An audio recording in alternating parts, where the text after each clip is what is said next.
बिस्मिल्लाहिर्रहमानिर्रहीम। अज़ीज़ तलबा, आज का जो हमारा लेक्चर है ये नवाब मोहसिन मुल्क पर है। ये नवाब मोहसिन मुल्क के ऊपर हमारा तीसरा लेक्चर है।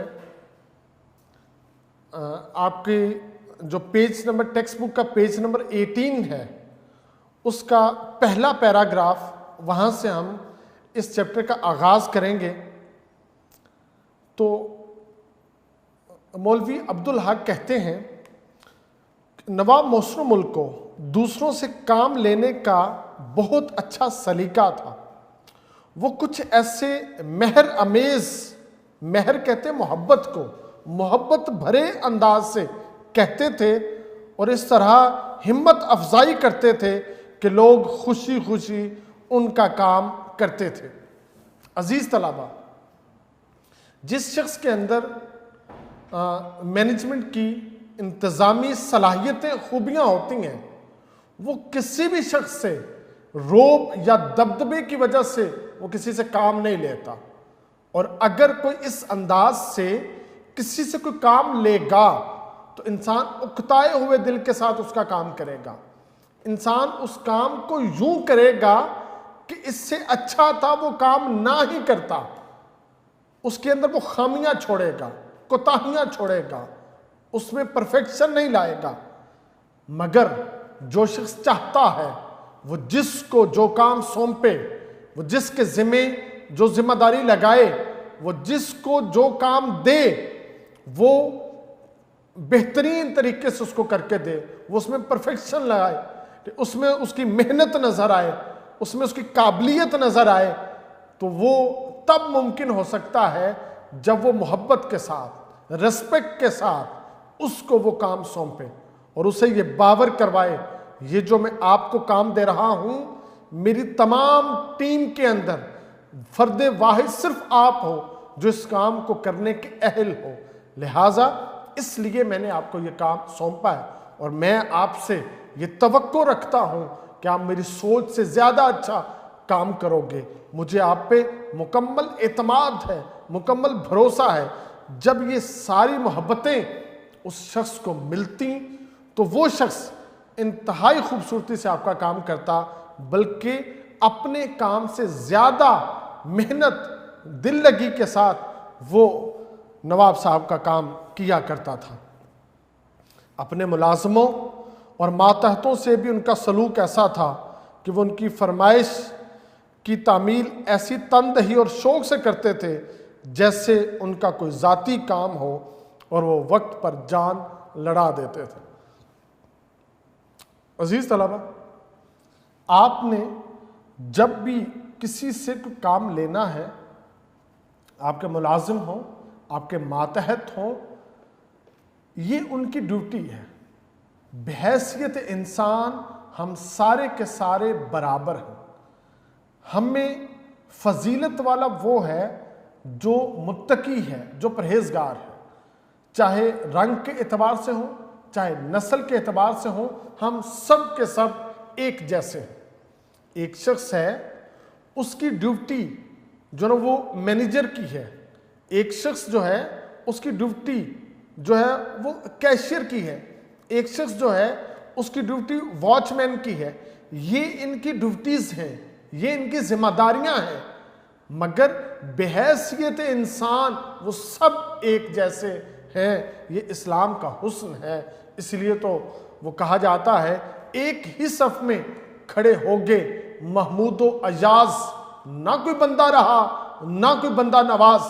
तो लिहाजा जिस शख्स के साथ भी हम गुफ्तगू करें, हम बात करें, तो बहैसियत इंसान उसको रिस्पेक्ट दे, उसको मोहब्बत दे, ताकि वो आपके बारे में एक अच्छी राय कायम कर सके, जिसकी वजह से नवाब साहब के लोग जो थे वो गर्विदा सिर्फ इसलिए थे कि आप सबको इज्जत देते थे, किसी की भी सेल्फ रिस्पेक्ट में कमी नहीं आने देते थे। अगले पैराग्राफ में मुसन्निफ कहता है, आदमी के पहचानने में ने ख़ास मलका था। थोड़ी सी मुलाकात और बातचीत में आदमी को पूरी तरह भांप लेते थे। अजीज तलाबा, होता यह है कि जो शख्स अपनी जुबान से जो बात कह रहा होता है, असल बात उसकी जुबान के नीचे छुपी होती है, जिसको वो छुपा रहा होता है। कमाल यह है जो बात उसने बयान नहीं की, आप उस बात तक रसाई हासिल करो। कमाल यह है जो वो चीज आपको दिखा रहा है, उसके पीछे जो छुपा रहा है, आपकी रसाई वहां तक हासिल हो। जो चीजें आपको नजर आती हैं, उन नजर आने वाली चीजों के पीछे तक जब आपकी रसाई जाएगी, तो फिर आप एक मर्द कामिल बनोगे। नवाब साहब के अंदर ये मलका था, ये कमाल उनके पास था कि ये इंसान को देख के पहचान लिया करते थे। थोड़ी मुलाकात से उसके बारे में 100% राय कायम करते थे, उसकी बातचीत से उसको समझ लेते थे। जो शख्स आज के ज़माने में लोगों को समझ लेता है, वो इस दुनिया में आज के ज़माने में वो कामयाब हो जाता है। क्योंकि हर जो हाथ है मिलाने वाला वो दोस्त नहीं होता, दोस्त और दुश्मन की पहचान करने वाला ही कामयाब होता है। नवाब साहब के मिलने वाले बुरे और भले हर किस्म के आदमी थे। दुनिया नेकों ही के लिए नहीं है, इसमें बदों का भी हिस्सा है, और शायद दुनिया की बहुत कुछ रौनक इन्हीं के दम से है। वो दोनों से काम लेते थे। देखिए, दुनिया में अच्छे लोग भी मौजूद हैं और बुरे लोग भी मौजूद हैं। हमारी सोसाइटी में अगर हम सिर्फ अच्छे लोगों के साथ ही अपनी दोस्तियां बढ़ाएंगे, तो फिर हमारी सोसाइटी का एक बहुत बड़ा तबका, एक बहुत बड़ा गिरोह वो अच्छे लोगों की दोस्तियों से महरूम हो जाएगा। उसका पहला नुकसान ये है, उनके पास कोई ऐसी एग्जाम्पल नहीं होगी जिसकी वजह से वो राह रास्त पे आ जाए। उनके दोस्तों में कोई एक ऐसा शख्स नहीं होगा जो उन्हें वापस सिराते मुस्तकीम की ट्रैक के ऊपर चला सके। उनकी दोस्तियों में कोई ऐसा शख्स नहीं होगा जो उनकी खामियां उनको दिखला सके। लिहाजा इस वजह से भी बुरे लोगों के साथ सलाम दुआ रखनी चाहिए। और नवाब साहब किस वजह से उनके साथ ठीक है वो रखते थे, अच्छे लोगों से भी सलाम दुआ और बुरे लोगों से भी सलाम दुआ। उसकी जो रीज़न ये थी कि जब ये जो बुरे लोग हैं, जो जिनका अखलाक और किरदार उम्दा नहीं है, अगर ये भी हमारी तहरीक में शामिल हो जाएंगे तो खरबूजा खरबूजे को देख के रंग पकड़ता है। ये सारे के सारे भी क्या हैं, अच्छों जैसे होना शुरू हो जाएंगे। और फिर नवाब साहब के बारे में तो मशहूर है कि वो तो पारस पत्थर है। जो इनके साथ मिलता है, जो इनके साथ सलाम करता है, कलाम करता है, ये उसको अपने जैसा बना लेते हैं। तो अच्छे लोगों से को तो सब सीने से लगाते हैं, ये कोई कमाल नहीं होता। कमाल ये है जो बुरा शख्स है उसको सीने से लगाया जाए और उसको अपने जैसा बनाया जाए।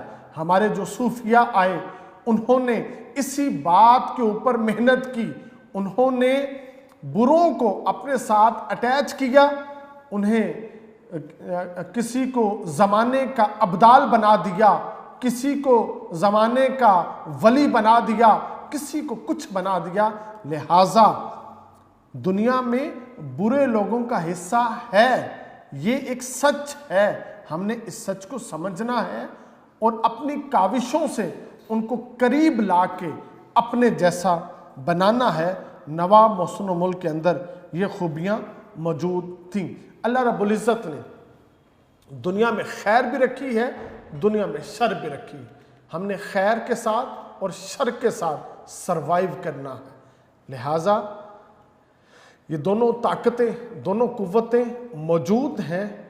हम इससे किनारा कश नहीं हो सकते।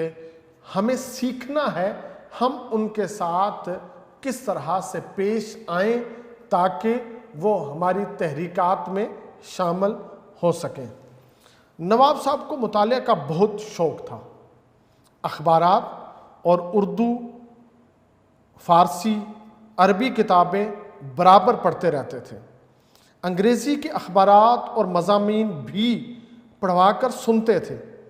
अंग्रेज़ी की ऐसी किताबें जो इनके मजाक की नहीं होती थीं, उनका तर्जमा करवा कर भी पढ़ते और उन पर बहस भी करते थे, और जो इनके मजाज की होती थी दिलचस्पी के साथ उनके तराजम करवाते और उन पर बहस करते।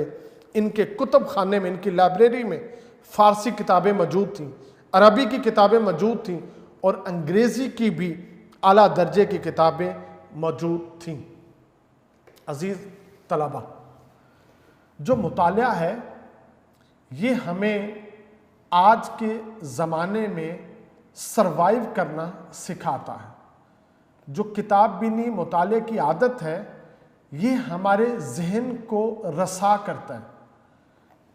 आज अगर आपने कोई काम किया है और 2 दिन आपने वो काम नहीं किया, फिर उससे अगले दिन आपने काम किया है, तो इस काम करने का इंसान को उतना फ़ायदा नहीं होता जितना फ़ायदा रोज़ाना उस काम को करना, अगरचे थोड़े वक्त के लिए ही करना हो मगर उसमें तसलसल हो, वो इंसान को कामयाब करवा देता है। नवाब साहब के अंदर जो मुताले की आदत थी ये रोज़ के ऊपर मुश्तमिल थी। ये रोज़ मुताला करते थे, रोज़ पढ़ते थे। आज नया सूरज तुलू होता है, नए अलूम लेके, नए फ़नून लेके, नई जिद्दतें लेके। अगर हम कल की चीज़ें ही पढ़ते रहेंगे तो हमारा आज जो है वो इल्मी लिहाज से बहुत दूर चले जाएगा। लिहाजा आज में ज़िंदा रहने के लिए मुताला करना बेहद ज़रूरी है। मुताला सिर्फ अपनों की किताबों से नहीं किया जाता, गैरों की किताबों के साथ भी किया जाता है। मुताला सिर्फ अपनी रिसर्च पे नहीं किया जाता, गैरों की रिसर्च के ऊपर भी किया जाता है, ताकि आप दौरे जदीद के जिद्दत के वारिस और मालिक बन सके। अजीज़ तलबा, अगले पैराग्राफ में मुसन्निफ़ कहता है, सर सैयद के वफ़ात के करीब ज़माने ही में उर्दू की मुखालफत का आगाज़ हो गया। अगरचे सर सैयद की हालत उस वक़्त नाजुक थी, तो भी इस जवां हिम्मत बुढ़े ने उसके मुतल्लिक़ लिखा पढ़ी शुरू कर दी थी। ये बहुत बड़ी एग्जाम्पल सेट की थी सर सैयद अहमद ख़ान। आपके पाँव में खुतबात अहमदिया लिखते वक़्त एक जो ना वो ज़ख़म पैदा हो गया था। उस ज़ख़म की शिद्दत की वजह से आप बिस्तरे मर्ग पे आ गए थे। जब बिस्तरे मर्ग पे थे, अलालत बड़े अरूज पे थी, तो उस वक़्त उर्दू और हिंदी ज़ुबान का झगड़ा शुरू हो गया। सर सैयद अहमद ख़ान ने उर्दू के दिफा के लिए मुताला करना शुरू कर दिया। पूछने वाले ने पूछा, सर सैयद आपकी हालत, तबीयत इस काबिल नहीं है कि आप इतनी मेहनत करें, इतना ज़्यादा मुताला करें। तो सर सैयद अहमद ख़ान ने कहा, अगर मैंने उर्दू और हिंदी झगड़े को हल करने की बुनियाद ना रखी और मैं इस दुनिया से रुखसत हो गया, तो मेरे बाद में आने वाले वो इसकी बुनियाद रखेंगे, इमारत कभी भी खड़ी नहीं कर सकेंगे।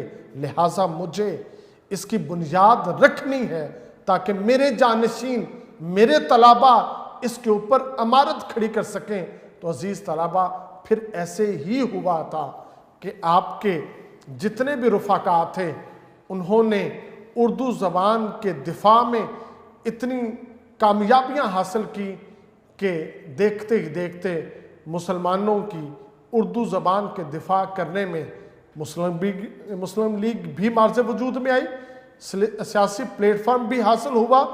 और उस सियासी प्लेटफार्म में एक तरफ हमने उर्दू ज़बान का दिफा किया, दूसरी जानब हमने अपने मज़हब का दिफा किया, तो अल्लाह रब्बुल इज़्ज़त ने हमें ये खूबसूरत पाकिस्तान अता कर दिया था। अगर सर सैयद अहमद ख़ान इस की बुनियाद ना डालते तो फिर वक्त बहुत ज़ाया हो जाना था। लिहाजा सर सैयद अहमद ख़ान ने ये खूबसूरत एग्जाम्पल सेट कर दी थी जो नबी पाक अलैहिस्सलातु वस्सलाम ने फरमाया था ना, इल्म हासिल करो माँ की गोद से गोर तक, कब्र तक। तो सर सैयद अहमद ख़ान ने उसको पूरा किया था। मौसम मुल्क के ज़माने में मुखालफत ने और ज़ोर पकड़ा। उर्दू की हिफाजत और हमायत के लिए अंजमन कायम होगी। हमने उर्दू ज़बान के तहफ़्फ़ुज़ के लिए अंजमन कायम कर दी, जिसका एक अजीम शान जलसा लखनऊ में हुआ और इसमें नवाब मौसम मुल्क ने बड़ी ज़बरदस्त और पुरजोश तकरीर की, जिसका लोगों पर बड़ा असर हुआ और एक नए जोश और एक नए वलवले की लहर जो थी वो लोगों के अंदर फैल गई थी। अजीज़ तलबा, नवाब मौसम मुल्क इसी शाहराह पर गामजन रहे जिसकी दाग बेल सर सैयद डाल गए थे, जिसकी बुनियाद सर सैयद ने रख दी थी।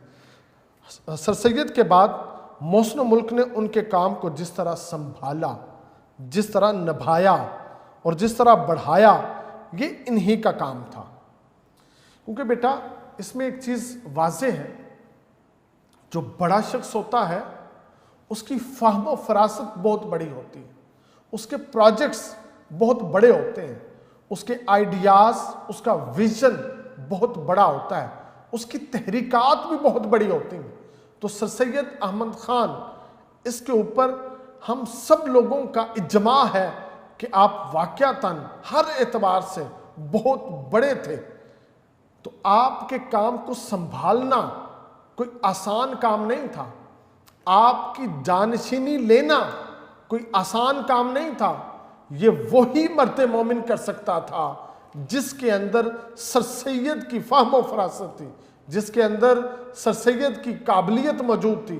तो सर सैयद अहमद ख़ान ने नवाब मौसम मुल्क की इतनी खूबसूरत तरबियत कर दी थी कि इतने बड़े प्रोजेक्ट्स नवाब मौसम मुल्क को देख के इस दुनिया से रुखसत हो गए।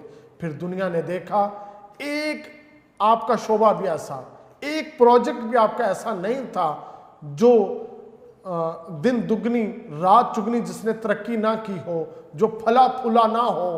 आपको अलीगढ़ कॉलेज मिला था, आपने उसको यूनिवर्सिटी बनाया था। आपको उर्दू और हिंदी ज़ुबान का झगड़ा मिला था, आपने उसको हल किया था। हमारे पास कोई सियासी प्लेटफॉर्म नहीं था, मुस्लिम लीग मार्ज़ वजूद में आई थी, हर तरफ तहरीकात का आगाज़ कर दिया गया था।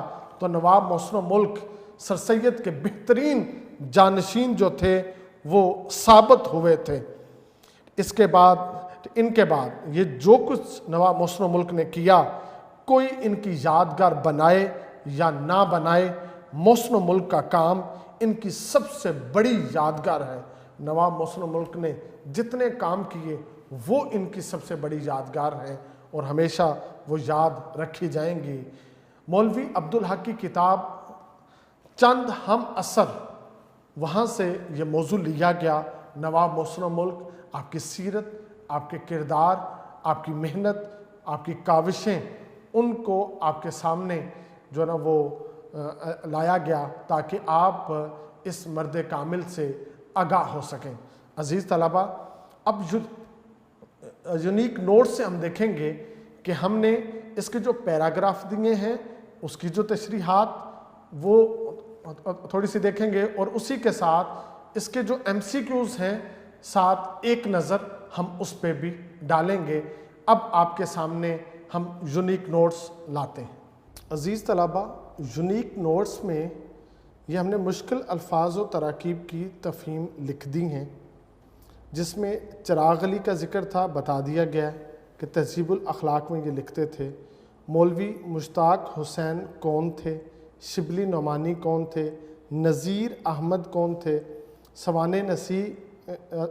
सवाने नवीस का क्या मतलब होता है, बदरुद्दीन तैयब जी, इनके बारे में जो है वो तज़किरा कर दिया। नवाब साहब का असल नाम क्या है, all India Muslim educational conference, इसके बारे में जो तज़किरा हुआ, पारस पत्थर, ज़ेरे बार, कलम फरसाई, ये तमाम जो थी मुश्किल अल्फाज के मफ़ाहीम, उनका तज़किरा कर दिया है। अब ख़ुलासा लिखते वक्त बेटा आपने ये जो बाबाए उर्दू मौलवी अब्दुल हक उर्दू ज़बान के मोहसिन मुहक्किक और नसर नगार थे, ये लाइन आपने तहरीर नहीं करनी, इसको आपने तशरीहात के अंदर ऐड करना है, जहाँ से टेक्स्ट बुक में सबक का आगाज़ है, हमने अपने खुलासे का भी आगाज़ वहीं से करना है। ये जो बेटा तशरीहात में जो ये पहला पैराग्राफ है, ये इंतहाई अहम है, ये पेपर्स में भी आया है काफ़ी दफ़ा। इसके 3 पैराग्राफ हैं, जो तीनों पैराग्राफ पेपर्स में आए हैं। तो इसमें ज़रा आप देख लें कि उनकी एक ही तसनीफ़ है जो खालिस मजहबी है, वरना इसके सिवा उनकी जितनी तहरीरें हैं वो या तो तालीमी हैं या मुआशरती या इल्मी। अज़ीज़ तलबा, अब आप लोग यूनिक नोट्स से चैप्टर नंबर 3 नवाब मोहसिन मुल्क को ओपन करेंगे। सबसे पहले हमने मुश्किल अल्फाज व तराकीब की तफ़हीम लिख दी है। इसमें बताया है चिराग अली ये कौन थे, मौलवी मुश्ताक हुसैन के बारे में बता दिया, शिबली नोमानी, नज़ीर अहमद, स्वाने नवीज़ का क्या माना है, बदरुद्दीन तैयब जी कौन थे, all India Muslim educational conference पारस, ज़ेरे बार कलम फरसाई, ये जो अहम अल्फाज थे, मुश्किल अल्फाज और उनकी तरकीब, ये हमने यहाँ पे ज़िक्र कर दी है। इसके बाद बेटा 10 नंबर का हमारा सवाल आता है, हमने इसका खुलासा तहरीर करना है।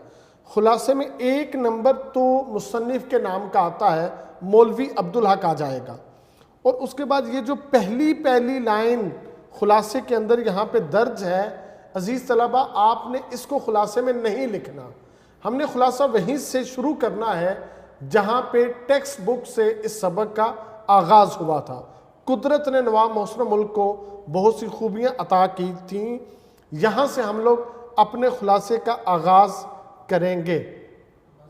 खुलासे के बाद बेटा हमारा जो दूसरा बड़ा सवाल आता है वो पैराग्राफ की तशरीह का है। पैराग्राफ की तशरीह 15 नंबर का सवाल है। 2 नंबर हवाला मतन के, सबक का उन्वान और मुसन्निफ़ का नाम लिखना होता है। 3 नंबर का सियाको सबाक होता है। ये हमने एक सियाको सबाक यहाँ पे ऐसा तहरीर किया है कि इस सबक से कोई भी पैराग्राफ आएगा आपने इस सियाको सबाक को तहरीर कर देना है। उसके बाद बेटा ठीक है तशरीह है, जो 10 नंबर का आपका सवाल है। ये जो पैराग्राफ है जो शुरू होता है कि उनकी एक ही तसनीफ़ है जो खालिस मजहबी है, यहाँ से लेके इसका इख्तिताम होता है कि उनके मज़ामीन में मगरबी ख्यालात की तर्जमानी साफ साफ नज़र आती है। यहाँ तक ये जो पैराग्राफ है इसकी तशरीह यहाँ पे लिख दी है और इसका जो अहम मौज़ूआत हैं उनको तहरीर कर दिया है। मैंने अपने लेक्चर के आगाज़ में आपको तफसीलन इसकी जो चीज़ें थी वो भी मैंने बता दी थी, साथ आप इसको ऐड करके लिखेंगे तो आपकी तशरीहात इंतहाई खूबसूरत और जामे हो जाएंगी। अजीज़ तलबा, इसके बाद जो हमारा दूसरा पैराग्राफ है जिसकी इक़्तिबास है, कुदरत ने नवाब मोहसिन मुल्क को बहुत सी खूबियाँ अता की थीं, यहाँ से शुरू होता है और आखिर में आता है कि इनमें पारस पत्थर की खासियत थी, कोई हो कहीं का हो इनसे छुआ नहीं और कुंदन का हुआ नहीं। इस पैराग्राफ में भी आपने सियाको सबाक यहाँ पे तहरीर कर दिया है कि पहले दिया गया सियाको सबाक इस पैराग्राफ के लिए भी मौजू है। आपने उसी एक सियाको सबाक को याद करना है और जो भी पैराग्राफ आएगा वहाँ पे आपने लगा देना है। तो अब इस पैराग्राफ की तशरीह के अंदर इंसान की शख्सियत जिन खसूसियात का मजमुआ होती है उनका यहाँ पे तज़किरा कर दिया गया है। वो सारी चीज़ें यहाँ पे तफसीलन ज़िक्र कर दी गई हैं। लेक्चर में भी आपको बहुत सारी चीज़ें बता दी थी। आप इनको मिला के इसकी तशरीह करेंगे तो इंशाल्लाह ये पैराग्राफ की तशरीह इंतहाई खूबसूरत हो जाएगी। ये जो तीसरा पैराग्राफ है ये भी बोर्ड में आया है। वो जोहरे काबिल थे मगर मौके की ताक में थे, यहाँ से शुरू होकर बड़े बड़े मुदब्बिरान का मुदब्बिर उनका लोहा मान गए थे, यहाँ पे ख़त्म होता है। हवाला मतन वही है, सियाको सबाक भी वही है। तशरीहात में भी कुछ चीज़ें इससे पिछले पैराग्राफ की आ जाएंगी और कुछ चीज़ें यहाँ पे अलहदा से लिख दी हैं, तो इसको आप याद करेंगे तो इंशाअल्लाह आपकी ये तशरीह का जो 15 नंबर का सवाल है ये इंतहाई खूबसूरती के साथ जो ना वो मुकम्मल हो जाएगा। एक सवाल आता है जो एमसीक्यूज में आता है, 5 नंबर के सबक से एमसीक्यूज आते हैं। इस सबक के जितने भी अहम एमसीक्यूज हैं वो हमने यहाँ पे लिख दिए हैं और इसके बाद आखिर में एमसीक्यूज के जितने जो करेक्ट आंसर थे वो भी तहरीर कर दिए हैं। यहाँ पे इसकी सूरत में आप याद करके उनको सॉल्व करें और आखिर में इसको मैच करें, क्या आपके एमसीक्यूज सही हैं कि नहीं। बेटा हमने एमसीक्यूज में 5 में से 5 नंबर लेना ज़रूरी होता है ताकि हम हाईएस्ट मार्क्स ले सकें। नवा मौसम मुल्क का ये जो चैप्टर है इंतहाई अहम है। मैं दोबारा आपसे कह देता हूँ, हर साल इससे एमसीक्यूज भी आता है, इससे खुलासा भी आ जाता है, इसकी तशरीहात भी आ जाती हैं, कोई एक क्वेश्चन तीनों में ज़रूर आता है। तो इसको अजीज़ तलबा बहुत अच्छी तरह याद कीजिएगा ताकि आप हाईएस्ट मार्क्स ले सकें। वस्सलाम।